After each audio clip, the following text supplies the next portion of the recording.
But I do not think they have territorial goals that involve Saudi Arabia, Qatar, or the UAE. And what they depend on with those countries is for the United States to make sure that there are good relations between Israel and the Gulf states. What the Israelis want with Saudi Arabia is an Abraham Accord, similar to the one that they have with the UAE. They want to have good relations with the Gulf states.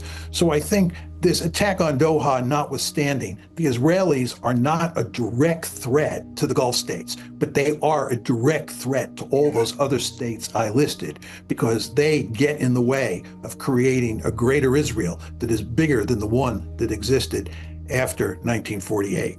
I would be profoundly upset if I was seeing it from their perch. There's no question about that.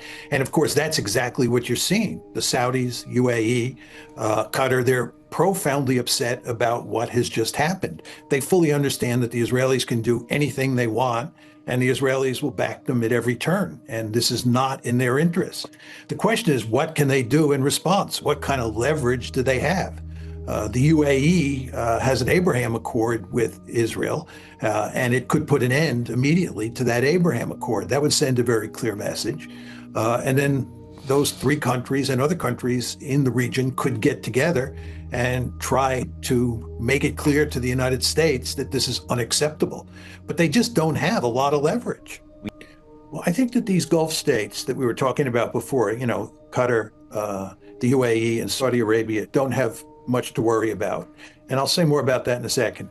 What you want to understand is that the Israelis are interested in creating a greater Israel. That's their first goal. And that means conquering territory and incorporating it into a greater Israel in places like Lebanon, Syria, Jordan, and the Sinai. They want Lebensraum.